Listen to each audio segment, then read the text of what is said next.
आज का दिन इंडिया के नाम, आज का दिन यशस्वी जायसवाल के नाम, आज का दिन नए कप्तान शुभमन गिल के नाम।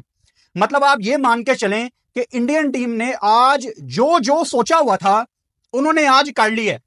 इस दिन की शुरुआत से पहले लोगों के दिल में थोड़े से डाउट थे कि शुभमन गिल नया कप्तान है, इंग्लैंड का दौरा हमेशा थोड़ा सा मुश्किल होता है, लेकिन जैसी शुरुआत केएल राहुल और यशस्वी जायसवाल ने प्रोवाइड की, इंग्लैंड शुरू में ना बहुत ज्यादा बुझी बुझी लगी।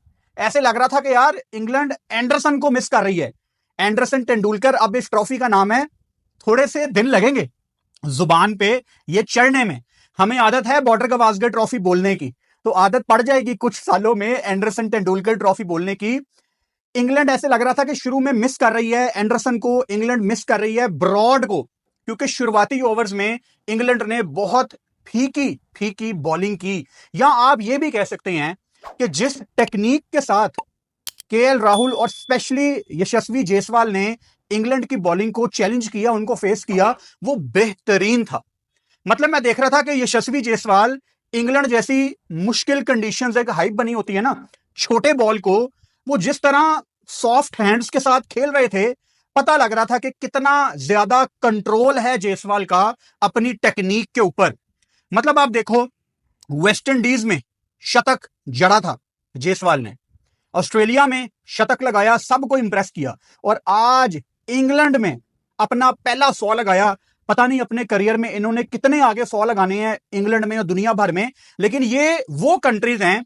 आप अगर वो पुरानी स्टोरी सुने, शुभमन गिल ने भी बैटिंग की अच्छी, उस पर भी अभी मैं आता हूं, मुझे पता है बड़े लोग उसका इंतजार कर रहे हैं, लेकिन हम कितने सालों से सुनते आ रहे हैं कि हमारी जो एशियन टीम्स थी, पाकिस्तानी, इंडियन, हम लोग कितना स्ट्रगल करते थे ऑस्ट्रेलिया जाके, हम लोग कितना स्ट्रगल करते थे वेस्ट इंडीज जाके। मतलब वेस्ट इंडीज तो बुला बुला के बॉलें मारती थी।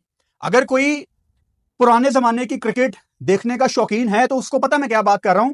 वेस्ट इंडीज 6-7 प्लेयरों को इंजर्ड करके वापस भेजती थी इंडियन टीम के, और आज देखें आपके युवा खिलाड़ी वेस्ट इंडीज में भी जाके, चलो वेस्ट इंडीज की टीम अब इतनी तगड़ी नहीं रही, लेकिन उनकी कंडीशंस को आप अभी भी रिस्पेक्ट देने की आपको जरूरत है। आपके युवा खिलाड़ी ने वेस्ट इंडीज में भी जाके शतक लगाया, ऑस्ट्रेलिया में भी, और आज इंग्लैंड में भी। ऑब्वियसली जब आप सेशन ब्रेक के बाद वापस आते हैं तो क्रिकेट में हमेशा आप थोड़ा सा ना, आपकी कंसंट्रेशन की बड़ी बात की जाती है कि एक दफा कंसंट्रेशन आपकी हट जाए ना, अक्सर कप्तान थोड़ी सी गेम को स्लो भी करते हैं ताकि बैटर की कंसंट्रेशन हटे। वही हुआ सेशन ब्रेक के बाद, जायसवाल वापस आए तो बेन स्टोक्स का बड़ा अच्छा बॉल पड़ गया।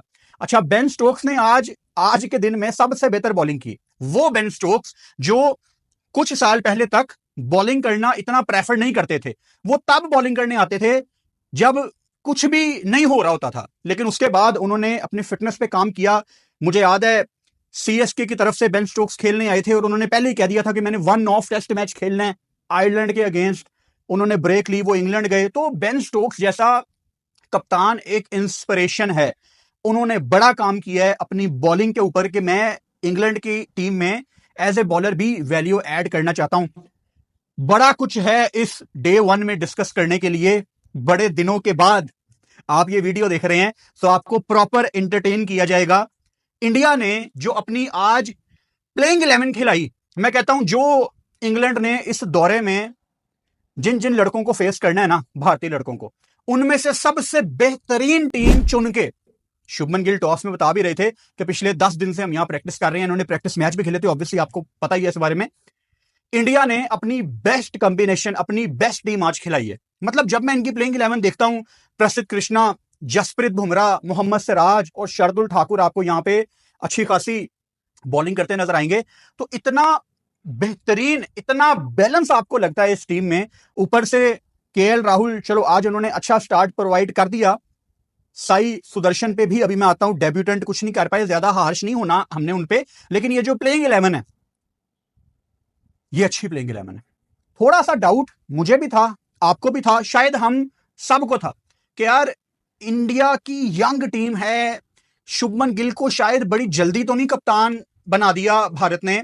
ये सारे डाउट आज की डेट में हमें थोड़े थोड़े कम लग रहे हैं, लेकिन आज थी यहां पे अच्छी खासी गर्मी, और मैं काफी लोगों के मुंह से ये सुन रहा हूं कि लीड्स में, जो कि नॉर्थ साइड में है, आप लंदन जाते हैं, लंदन से मेरा ख्याल है कोई 4-5 घंटे की ड्राइव होगी, पहले मैनचेस्टर आता है, फिर लीड्स आता है, फिर वो स्कॉटलैंड शुरू हो जाता है, आप नॉर्थ साइड में मूव कर रहे होते हैं। मतलब आपको मैं आसान लफ्जों में बताऊं तो लीड्स एक पहाड़ी इलाका है, ऊंचाई पे है, यहां पे लंदन वगैरह से ज्यादा ठंड होती है। और अगर लीड्स में भी गर्मी पड़ रही है ना, तो सोचो लंदन वगैरह में इस टाइम कितनी गर्मी होगी। मैं रेफरेंस के लिए आपको यह भी बताता हूं कि मैं अक्सर अपने दोस्तों से इस चीज का जिक्र भी करता हूं कि मैंने आज तक अपनी 31 साल जिंदगी में जो सबसे गर्म दिन देखा है ना, कि गर्मी से मुझे लगे मैंने मर जाना आज, वो पता कौन सा दिन था? वो लीड्स में ही पाकिस्तान वर्सेस अफगानिस्तान का मैच था। इतनी गर्मी थी उस दिन लीड्स में, आई थिंक इट वाज 31 और 32 सेल्सियस, और वहां का 31-32 हमारे यहाँ 46-47 के बराबर है। हमें तो यहाँ पे लाहौर, दिल्ली में, राजस्थान, हमें तो इन इलाकों में रह के आदत है 46-47 की, लेकिन वहां की गर्मी बड़ी गंदी किस्म की गर्मी है भाई, बहुत चुभती है। मुझे याद है मैंने उस जमाने में कोई 70-80 पाउंड का एक पंखा भी खरीद लिया था। मैंने कहा यार मैं तो पंखे के बगैर नहीं सो सकता, क्योंकि इनको ठंडे मुल्क वालों को आदत नहीं है पंखे रखने की, और पिछले कुछ सालों से हीट वेव यहां पे पड़ती जा रही है। सो वेदर का जिक्र इसलिए इंपॉर्टेंट है कि इंग्लैंड की क्रिकेट सारी वेदर के ऊपर डिपेंड करती है। आज बेन स्टोक्स ने टॉस जीता और पहले बॉलिंग का फैसला किया। शुभमन गिल से जब सवाल हुआ कि आप क्या करेंगे, रवि शास्त्री ने, पिच को निकालो गेम से, बड़ी उनकी फेमस लाइन है। जब रवि भाई ने शुभमन गिल से पूछा कि आप क्या करते, तो शुभमन ने भी यही कहा कि मैं भी यहां पे बॉलिंग ही करता।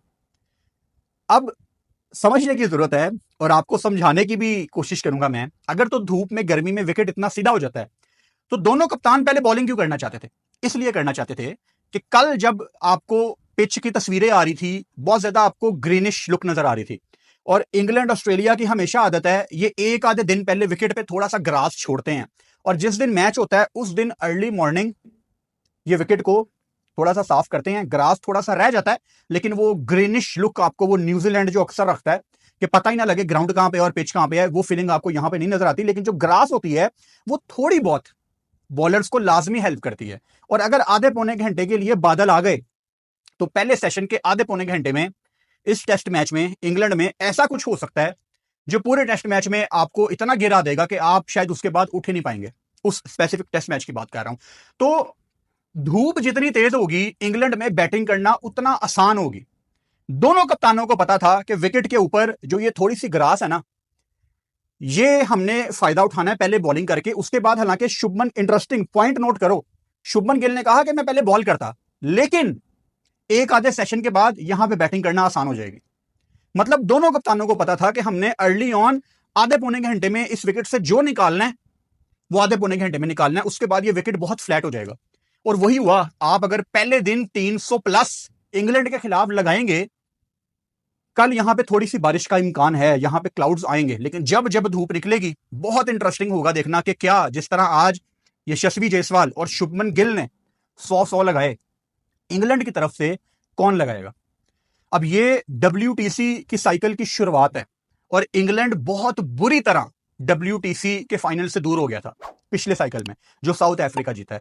तो इंग्लैंड के अंदर ही जो इंग्लैंड में क्रिकेट पे बोलने वाले हैं, माइकल थर्टन वगैरह, नासिर हुसैन वगैरह, रॉब की, जो इंग्लैंड क्रिकेट को चलाते हैं, इन सब ने एट टाइम्स बेस बॉल पे अपना एतमाद भी दिखाया है और बेस बॉल को बहुत ज्यादा क्रिटिसाइज भी किया है। अब हम सब के माइंड में ना बेस बॉल है, लेकिन